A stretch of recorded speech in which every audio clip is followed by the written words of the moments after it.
బట్టతలతో బాధపడుతున్నారా? ఆధునితనమైన పద్ధతిలో hair transplantation చేయబడును. Face clinic, Hyderabad. నమస్తే, వెల్కమ్ టు సుమన్ టీవీ. నేను విష్ణు. ప్రస్తుతంతో పాటు మార్కెట్ అనలిస్ట్ రేవంత్ చలమలా ఉన్నారు. వారితో మాట్లాడదాం. నమస్తే రేవంత్.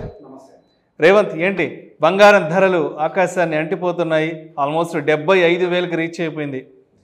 అదేంటో కానీ బంగారం ధరలు తగ్గినా పెరిగినా మన హైదరాబాద్లోని పంజాగుట్ట, సోమాజిగూడలో ఉండే షోరూమ్స్ అన్నీ పెద్ద ఎత్తున జనాభాతో కిక్కిరిసిపోతున్నాయి. ఎందుకంటారు ఈ ప్రైసెస్కి సంబంధించి ఇంత పెద్ద ఫ్లక్చువేషన్స్ ఎక్కువ వస్తుంటాయి? అసలు ఏంటి రీజన్స్? ఇప్పుడున్న ఈ పరిస్థితుల్లో బంగారం ధరలు ఎందుకు ఇంతలా విపరీతంగా పెరిగిపోతున్నాయి అంటారు? సార్, ఏ కమోడిటీ అంటే ఏ ఐటమ్ అయినా కావచ్చు, కమోడిటీ అవ్వచ్చు లేదా స్టాక్ మార్కెట్ అయి ఉండొచ్చు, ఏది మూవ్ అవ్వాలన్నా కానీ కొంత ఫండమెంటల్ రీజన్స్ ఉండాలి. ఏ రీజన్ లేకుండా ఏ ఒక కమోడిటీ కూడా పెరగదు, ఏ ఒక కమోడిటీ కూడా పడిపోదు. పడిపోవడానికి మల్టిపుల్ రీజన్స్ ఉండొచ్చు, కానీ పెరగడానికి మాత్రం చాలా స్ట్రాంగ్ ఫండమెంటల్ రీజన్స్ ఉండాలి.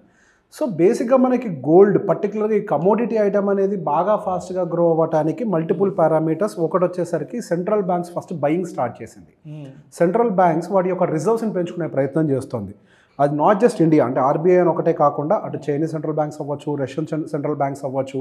సో పర్టికులర్గా వాళ్ళ యొక్క గోల్డ్ రిజర్వ్స్ని పెంచుకునే ఫోకస్ మీద పడి వాళ్ళ బయ్యింగ్ యాక్టివిటీ ఎక్కువగా ఉండటం వల్ల ఎప్పుడైతే మనకి మార్కెట్లో బయ్యింగ్ ప్రెషర్ పెరుగుతుందో ఆటోమేటిక్గా ప్రైస్ అనేది పైకి మూవ్ అవడం స్టార్ట్ అవుతుంది.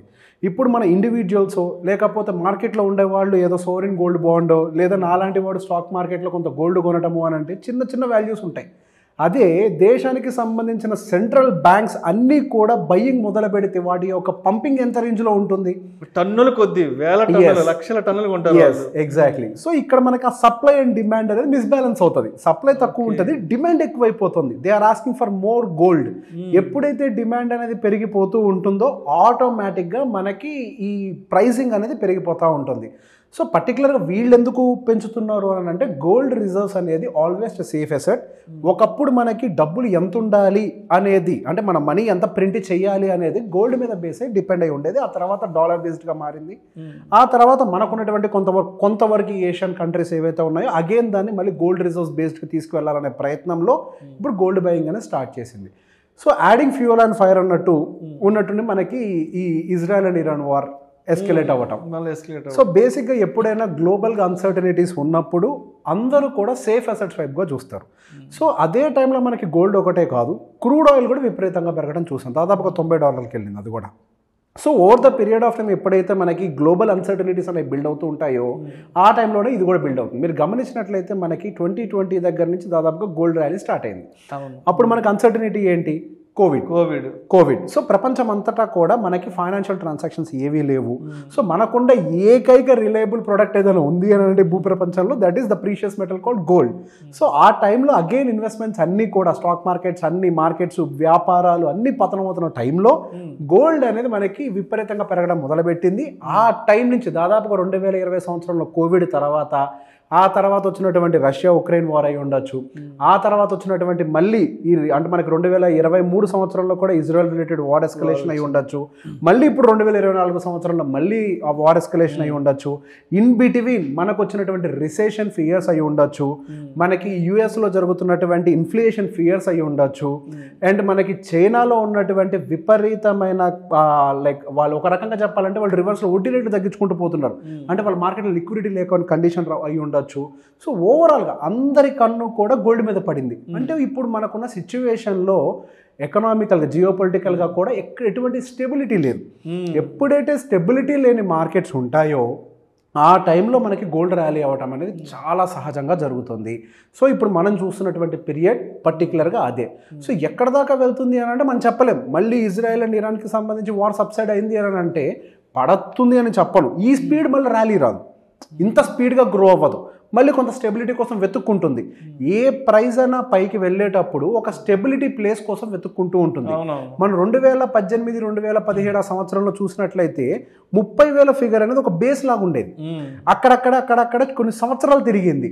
సో 30,000 ఫిగర్ అనేది ఎలా అయితే కొన్ని సంవత్సరాల పాటు బేస్గా ఫామ్ చేసుకొని అక్కడి నుంచి ఇప్పుడు 75,000 వరకు ట్రావెల్ చేసిందో అలానే ఇప్పుడు ఆ ట్రావెల్ జరిగిన తర్వాత కూడా ఈ జియోపొలిటికల్ సిచ్యువేషన్స్, ఇవన్నీ కూడా స్టెబిలైజ్ అయిన తర్వాత మళ్ళీ దాని బేస్ ఫార్మేషన్ కోసం చేసుకుంటుంది. కానీ ఇప్పుడు పెరిగింది కదా ఇక మీద కూడా అలానే ఉంటుందని అంటే గోల్డ్ చరిత్ర అయితే అలా లేదు. గోల్డ్ ఎంత డెలివరీ చేస్తుంది అని అంటే జస్ట్ లైక్ స్టాక్ మార్కెట్ యావరేజ్గా 11-12% ఏదైతే స్టాండర్డ్ రిటర్న్స్ ఉన్నాయో అది కూడా 11-12% ఎప్పుడు వచ్చింది అని అంటే ఈ 4-5 సంవత్సరాల ర్యాలీ వల్ల. ఈ 4-5 సంవత్సరాల ర్యాలీ కనుక లేకపోయి ఉంటే గోల్డ్ రిటర్న్ సమ్వేర్ అరౌండ్ 7-9% మధ్యలోనే ఉండేది. ఈ 4-5 ఇయర్స్ ర్యాలీ కూడా బాగా రావటం అంటే within no time double అయిపోవటం వల్ల మనకు average CAGR return somewhere around 11-12%కి వచ్చింది. సో బేసిక్గా ఈ టైంలో ఇక అందరూ ఇన్వెస్ట్మెంట్ పెట్టేయాలంటే ఎప్పుడైనా ఒకటే మాట చెప్తాను, లాంగ్ టర్మ్ పర్స్పెక్టివ్లో పెట్టుకోవాలి అనుకున్న వాళ్ళైతే బై డిఫాల్ట్గా సోవరెన్ గోల్డ్ బాండ్కి వెళ్ళిపోవచ్చు. ఒకవేళ గోల్డ్ పడ్డా మీకు హవెవర్ ఒక 2% యాన్యువల్ ఇంట్రెస్ట్ వస్తుంది కాబట్టి మీకు ఆ డౌన్ సైడ్ కుషనింగ్ అనేది పనికొస్తుంది. ఆ గోల్డ్ బాండ్ కూడా సమ్వేర్ అరౌండ్ 7-8 ఇయర్స్ మీరు హోల్డ్ చేస్తారు కాబట్టి ఈ లోపల ఏమైనా ఫ్లక్చువేషన్స్ వచ్చినప్పటికీ కూడా ఆ ఫ్లక్చువేషన్కి మీరు గురి కాకుండా ఉంటారు. లేదు పెళ్ళి ఉంది, అక్షయ తృతీయ ఉంది, XYZ మనకి కార్యక్రమాలన్నీ ఉన్నాయి, కొనాలి అని అంటే గోల్డ్ రేట్తో మీకేంటి సంబంధం? మీరు గోల్డ్ రేటు చూసి తగ్గాక కొందాం అనుకునే లోపల ఇంకొక 1000 రూపాయలు పెరగచ్చు, 500 తగ్గచ్చు. దాంతో ఇప్పుడు దాన్ని ముడిపెట్టుకొని మీ ఈవెంట్ అనేది డిపెండ్ అయి ఉండదు. సో ఈవెంట్ బేస్డ్ మీద గోల్డ్ కొనాలనుకునే వాళ్ళకి ఈ న్యూస్లు ఈ ప్రైసెస్ వర్తించవు. ఇన్వెస్ట్మెంట్ పాయింట్ ఆఫ్ వ్యూలో లాంగ్ టర్మ్లో మా పిల్లలకి ఇంకొక 20 సంవత్సరాల వాళ్ళ పెళ్ళిళ్ళ సమయానికి గనక నేను గోల్డ్ని ఏర్పాటు చేసుకోవాలి అనుకున్న వాళ్ళైనట్లయితే వాళ్ళ కోసం బాండ్స్ అనేది ఉత్తమమైన పని. ఎటువంటి GST ఉండదు, ఎటువంటి ట్యాక్సెస్ ఉండవు, ఇన్కమ్ ట్యాక్స్ ఉండదు, సెక్యూర్డ్గా ఉంటుంది. దాంతోపాటుగా ఒక 2% ఇంట్రెస్ట్ కూడా మీకు యాడ్ అయ్యి వస్తుంది. ఇప్పుడు యావరేజ్గా 11 డెలివరీ చేసింది కదా, +2 మీకు ఇది కూడా యాడ్ అయితే 13%, అంటే ఆల్మోస్ట్ నిఫ్టీ ఇచ్చే రిటర్న్స్ మీకు డెలివర్ అవుతుంది కదా. సో అంతటి మంచి రిటర్న్స్ డెలివర్ చేస్తున్న అవకాశం ఉన్నప్పుడు మీరు వీటిలోకి వెళ్ళని తప్పించి ఫిజికల్ గోల్డ్ అక్యూములేషన్ ప్రొసీజర్ అనేది లాంగ్ టర్మ్కి ఎప్పుడు పనికిరాదు. Event based you have all rights to buy at any point of time. And as of now ఒకసారి ఈవెంట్స్ అని సబ్సైడ్ అయితే మాత్రం I don't feel again rally అవుతుందని. I always say fundamental reason ఉండాలి, లేకపోతే అది ర్యాలీ అవ్వదు. జస్ట్ ఏదో అక్షయ తృతీయ ఉంది కాబట్టి ఇండియాలో పెళ్ళిళ్ళు ఉన్నాయి కాబట్టి గోల్డ్ రేట్ పెరగదు. మనది ఇంత భాగం ప్రపంచవ్యాప్తంగా జరిగే న్యూస్ ఎంత, ఇట్స్ వెరీ హ్యూజ్. మన దగ్గర చేసే ఒక పెళ్లి ప్రపంచంలో ఉన్న గోల్డ్ రేట్ డిసైడ్ చేయదు ప్రాక్టికల్గా. That is not possible. మనకేంటి అని అంటే చెప్పాను, ఇంతకుముందు కూడా చెప్పాను, మన అదృష్టం ఏంటో తెలియదు కానీ కరెక్ట్గా మూమెంట్ వచ్చే టైంకి ఆ గోల్డ్ ప్రైస్ ఫ్లక్చువేషన్ జరుగుతూ ఉంటుంది. సహజంగా ఏంటంటే ఇట్లాంటి మూమెంట్స్ వచ్చినప్పుడు లోకల్ గోల్డ్ ప్రైసింగ్లో చిన్న చిన్న వేరియేషన్స్ వస్తాయి. ఇంతకుముందు ఎంత ఉండేది, అది పెరిగితే 500 పెరిగిందనే వాళ్ళం అంతే. ఇప్పుడు మొన్నే చూసా కదా 60,000 దగ్గర, ఇప్పుడు 75,000 దగ్గర ఉన్న కండిషన్. దీనికి కారణం fundamentals. It is not because of ఏదో మనకి సీజన్ వచ్చింది కాదు. సీజన్ వచ్చింది యాక్చువల్గా అంటే మన దేశంలో ఎలా ఉంటుందంటే బంగారం ధరలు పెరుగుతున్నాయి అనగానే అంటే రాబోయేది పెళ్లిళ్ళ సీజన్ కదా, శుభకార్యాలు ఎక్కువ ఉన్నాయి కాబట్టి పెరిగింది అని అలా అనుకుంటారు. కానీ బట్ ప్రపంచవ్యాప్తంగా ఎటువంటి కారణాలు ఈ బంగారం పెరగడానికి దోహదపడ్డాయి అనే సంగతి ఎవరు కూడా పెద్దగా ఆలోచించరు. గోల్డ్ పెరిగింది అంటే ఇదిగో శ్రావణ మాసం రాబోతుందో, లేదంటే మాఘమాసం రాబోతుందో, లేదంటే అక్షయ తృతీయ రాబోతుందో, అంటే ఆ రీజన్ ని దాని మీదకి నెట్టేస్తుంటారు. యాక్చువల్గా మీరు చెప్పారు కనుక నాకు ఐడియా వచ్చింది. మళ్ళీ ఇప్పుడు ఎంతసేపు గోల్డ్ అని మాట్లాడుతున్నారు, మరి సిల్వర్ రేట్ ఎవరైనా చూసారా ఎంత పెరిగిందో? అది కూడా 85,000కి వెళ్ళిపోయింది. ఎగ్జాక్ట్లీ. పర్సంటేజ్ వైజ్ గా చూసుకున్నప్పుడు సిల్వర్ గ్రోత్ ఇంకెక్కువ ఉంది ఇప్పుడు. మరి అవును, ఇక్కడ మ్యాటర్ అలా ఏంటి అని అంటే precious metals, commodity is the matter here. అంతేగాని ఇక్కడ ఏదో మనకి ఏదో మాసం వచ్చిందనో పెళ్ళి వచ్చిందో అన్న దాన్ని బేస్ చేసుకొని మారవు. ఎవరు సిల్వర్ దిక్కు చూడట్లేదు, సైలెంట్ గా వెళ్ళి ఎక్కడో కూర్చుంది ఇప్పుడు సిల్వర్ కూడా. సో బేసిక్ గా గోల్డ్ తో పాటు అంటే రియల్ గా ఎవరైనా ఇన్వెస్ట్మెంట్ పర్స్పెక్టివ్ లో చూడాలనుకునే వాళ్ళు ప్రీషియస్ మెటల్స్ అన్నిటి వైపు చూడాలి, నాట్ జస్ట్ ద గోల్డ్. ఇంతకు ముందు కూడా చెప్పాం మనం, silver is going to boom. ఎప్పటికైనా కానీ గోల్డ్ సిల్వర్ ఎప్పుడైనా ప్రపంచాన్ని రూల్ చేయడం గ్యారంటీ. ఎవరి దగ్గర అయితే ప్రీషియస్ మెటల్ ఎక్కువగా రిజర్వ్స్ ఉంటాయో వాళ్ళు డెఫినెట్గా రూల్ చేస్తారు. అది ఇప్పుడు కాదు, మన చరిత్ర చెప్తుంది అదే మాట. ఇక మీదట కూడా అదే జరుగుతోంది. ఇన్ బిట్వీన్ వచ్చే వాలటాలిటీస్ని పట్టించుకోకండి.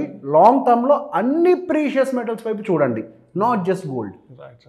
సో అయితే మొత్తానికి ఇప్పుడున్న ఈ పరిస్థితుల్లో బంగారం ధరలు పెరగడానికి అంటే దేశీయంగా ఎటువంటి కారణాలు లేకపోయినా అంతర్జాతీయంగా సెంట్రల్ బ్యాంక్స్ వాళ్ళ యొక్క గోల్డ్ రిజర్వ్స్ని పెంచుకోవడానికి పెద్ద మొత్తంలో బంగారాన్ని కొని పెట్టుకుంటున్నారు కాబట్టి డిమాండ్ పెరుగుతుంది. అక్కడ ప్రొడక్షన్ డిమాండ్ అన్నీ పెరుగుతున్నాయి కాబట్టి ఆ రీజన్స్ వల్ల మన దేశంలో కూడా బంగారం ధరలు విపరీతంగా పెరుగుతున్నాయి. అంతేగాని ఆగస్టులో శ్రావణ మాసంను, అక్టోబర్లో దసరాను, లేదంటే మేలో అక్షయ తృతీయ రాబోతుందను మాత్రం బంగారం పెరగట్లేదు. వాటి వల్ల లోకల్ ప్రైస్ ఒక 50 రూపాయలు 100 రూపాయలు తేడా అంతే, అంతేగాని ఓవరాల్ పిక్చర్ మారదు. Right right right. Thank you so much Revanth. Thank you అండి. ఎందుకు బంగారం ధరలు ఇంతలా పెరుగుతున్నాయి అనే అంశం గురించి చాలా చక్కగా మీ విశ్లేషణ తెలియజేశారు. Thank you so much sir. Thank you అండి. సుమన్ టీవీలో మీ పర్సనల్ అండ్ బిజినెస్ ప్రమోషన్స్ కోసం కింది నెంబర్కి కాంటాక్ట్ చేయండి.